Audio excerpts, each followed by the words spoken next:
নমস্কার, আমি স্বপন। নিউজ নয়া ভারতে আপনাদের সকলকে স্বাগত। আজকে এই মুহূর্তে যে খবরটা আপনাদেরকে দেব, সে খবরটা শোনার পর আপনারা চমকে উঠবেন যে পশ্চিমবাংলার একজন মন্ত্রী ইন্দ্রনীল সেন, সে একটি বিলাসিতার দুর্গ বানিয়েছে, তার একটা বাগান বাড়ি তৈরি করেছে। সেই বাগান বাড়িকে কেন্দ্র করে বিপুল দুর্নীতির গন্ধ পাওয়া যাচ্ছে। অনেকগুলো প্রশ্ন উঠেছে সেই বাগান বাড়িকে কেন্দ্র করে। এই বাগান বাড়ি আবার যে সে জায়গায় নয়, মমতা ব্যানার্জির সাধের সিঙ্গুর, যে সিঙ্গুরে কৃষকেরা এখনও জমি ফেরত পেল না, যে সিঙ্গুরে কৃষকরা জমি ফেরত পাওয়ার পর সেটা চাষযোগ্য হলো না, সেই সিঙ্গুরের কৃষক যাদেরকে নিয়ে আন্দোলন করে মমতা ব্যানার্জি আজকে ক্ষমতার অলিন্দে এসে পৌঁছেছেন, সেই সিঙ্গুরের কৃষকদের জমি ফেরত হলো না। অথচ সেই সিঙ্গুরের জমিতে মন্ত্রী মশাইয়ের বিশাল বাগান বাড়ি, বিলাসিতার দুর্গ তৈরি হয়ে গেল। আর সেই গোটা দুর্গ তৈরি করার পেছনে দুর্নীতির গন্ধ আমি আপনাদেরকে আগে দেখাই। আমার কাছে যে অভিযোগ আছে, সিঙ্গুরের এই যে জমিটা দেখুন, জমির ডিটেলস আপনারা ছবিতে দেখতে পাচ্ছেন স্ক্রিনে। জমির দাগ নম্বর 593, 606। সরকারি খাতায় বা রেকর্ড অফ রাইটসে এই জমিটাকে এখনও পর্যন্ত লিপিবদ্ধ করা আছে কলা বাগান এবং আম বাগান হিসেবে। এখনও এই জমিটা লিপিবদ্ধ করা আছে। এই কলা বাগানে কংক্রিটের জঙ্গল, এটা আসলে আইনের চোখে ধুলো দেওয়ার জন্য করা হয়েছে বলে অভিযোগ উঠছে। কি বলছে যে পশ্চিমবঙ্গের ভূমি সংস্কার আইন WBRL অ্যাক্ট 4C ধারা অনুযায়ী কৃষি জমি বা বাগানকে বাস্তু বা কমার্শিয়াল জমিতে পরিবর্তন করতে গেলে কালেক্টরের অনুমতি প্রয়োজন হয়। সেই অনুমতি কি মন্ত্রীমশাই নিয়েছেন? এই প্রশ্ন উঠছে। এবার আসল বিষয়টাতে ঢুকি। এই জমিটা কেনা হয়েছে কবে? মন্ত্রীর দেওয়া তথ্য অনুযায়ী এই জমি কেনা হয়েছে 2020 সালের 2রা ডিসেম্বর। কিনেছে কে? মন্ত্রীমশাইয়ের স্ত্রী। সিঙ্গুরে 0.6 একর জমি কেনেন। কেনার মূল্য কত? 18.69 লক্ষ টাকা, অর্থাৎ 18,69,000 টাকা দিয়ে এই জমিটা তিনি কিনেছেন বলে জানান।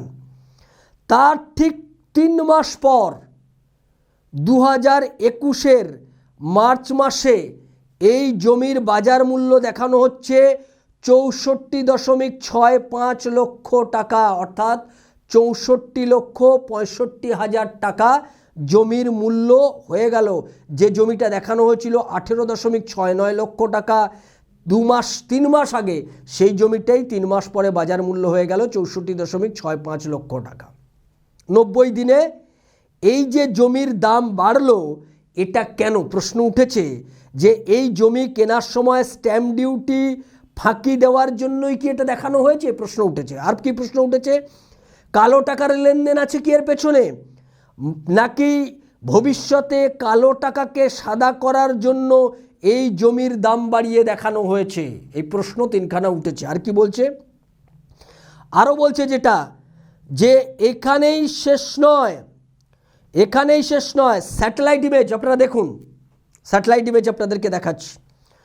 সেখানে 2টো বিলাসবহুল সুইমিং পুল, সুউচ্চ প্রাচীর এবং বিশাল ভিলা তৈরি হয়ে গেছে।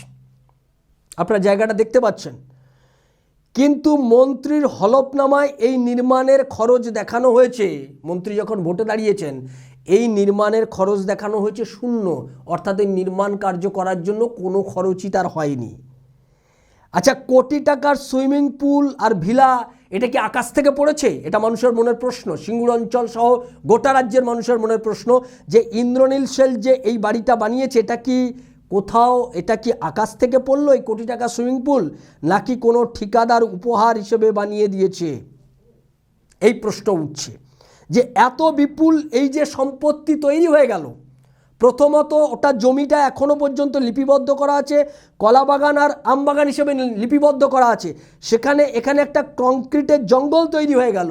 আর সেটার জন্য কালেক্টরের অনুমতি না নিয়েই কি এই কাজটা করা হয়েছে? এই প্রশ্নটা জানতে চাইছে গোটা রাজ্যের মানুষ, এটা জানতে চাইছে মমতা ব্যানার্জির কাছে রাজ্যের মানুষ জানতে চাইছে। কারণ এই সিঙ্গুরে আপনি চাষের জমি, কৃষি জমি নষ্ট হচ্ছে বলে আপনি আন্দোলন করেছিলেন, আর সেই জমিতেই আপনার মন্ত্রী যখন বিলাসবহুল বাগান বাড়ি তৈরি করে তখন প্রশ্ন আঙুল সবই আপনার দিকে উঠবে, উত্তর মমতা ব্যানার্জিকে দিতে হবে। আমরা কি দেখছি এখানে অভিযোগ কাদের বিরুদ্ধে উঠছে? গোটা যে চক্রবুর্জ তৈরি হয়েছে, নেপথ্যে কারা? নেপথ্যে নাম আসছে চন্দননগর ডেপুটি মেয়র মুন্না আগরওয়াল এবং ঠিকাদারি সংস্থা সাহা বিল্ডার্স, দুজনের নাম আসছে। যে এই বেআইনি কাজে নাম আসছে চন্দননগরের ডেপুটি মেয়র মুন্না আগরওয়াল, তিনি সহযোগী, আর ঠিকাদার সংস্থা সাহা বিল্ডার্স। সাহা বিল্ডার্স সম্পর্কে আরও কি মজার ইন্টারেস্টিং জিনিস, সাহা বিল্ডার্স হচ্ছে সেই সব কাজের ঠিকাদারি। কি কি কাজ করে? মূর্তি তৈরি করে, সৌন্দর্যায়ন করে, এই কাজের ঠিকাদারি নেয়। তাহলে প্রশ্ন উঠছে মন্ত্রী ইন্দ্রনীল সেনের দপ্তরের মানে তথ্য সংস্কৃতি দপ্তরের অধীনে পড়ে তার এই ঠিকাদারি সংস্থার কাজ। তাহলে এই ঠিকাদারি কাজ সংস্থাকে কি টেন্ডারের বিনিময়ে মন্ত্রীর বাগান বাড়ি বিনামূল্যে বানিয়ে দিয়েছে ঠিকাদার? প্রশ্ন উঠছে, রাজ্যের মানুষ প্রশ্ন করবেই। কারণ আপনার বাড়ি যখন তৈরি হচ্ছে, সরকারি নথিতে যখন একরকম দেখানো হচ্ছে, আপনি সরকারকে যখন ফাঁকি দিচ্ছেন আইনি, তখন প্রশ্ন উঠবে এই ঠিকাদার সংস্থাই কি তাহলে আপনাকে ঠিকাদারি পাইয়ে কাজ পাইয়ে দেওয়ার বিনিময়ে আপনাকে কি এই টেন্ডার পাইয়ে দেওয়ার বিনিময়ে কি আপনাকে এই কাজটা করে দিচ্ছে? মোহর স্টেট, ওটার নাম, যেটা নাম দেওয়া হচ্ছে মোহর স্টেট আরাভিলা।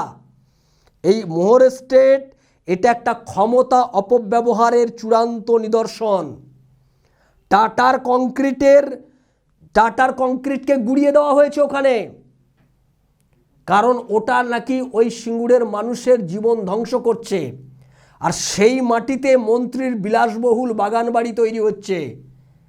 মমতা ব্যানার্জির সরকার কি ওই বিলাসবহুল বেআইনিভাবে যে বাড়িটা তৈরি হয়েছে, বাগান বাড়ি তৈরি হয়েছে বলে প্রশ্ন উঠছে, কাগজপত্র অন্তত তাই বলছে, মমতা ব্যানার্জি কি সেটা তার বিরুদ্ধে কোনো পদক্ষেপ নেবেন?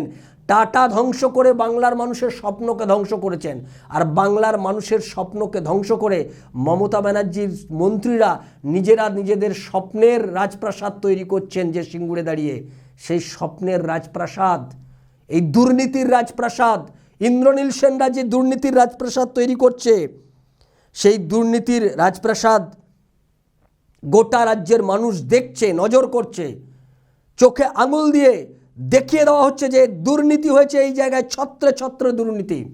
এই সমস্ত তথ্য প্রমাণ কাগজপত্র সব আমাদের কাছে রয়েছে, আমাদের সেই কাগজপত্র আমাদের হাতে রয়েছে। এই সমস্ত কাগজপত্র আমরা এই সমস্ত মানুষের কাছে উপস্থিত করব। এই যে মন্ত্রীর যে দুর্নীতি, এই দুর্নীতির বিষয়ে মমতা ব্যানার্জির সরকার কি পদক্ষেপ নেয়, যাদের বিরুদ্ধে দুর্নীতির অভিযোগ উঠছে তাদের বিরুদ্ধে কি পদক্ষেপ নেয়, এগুলোর দিকে আমাদের নজর থাকবে। আর আপনাদের নজর থাকুক নিউজ নয়া ভারতের পর্দায়। নিউজ নয়া ভারত আপনার কথা বলে। নমস্কার।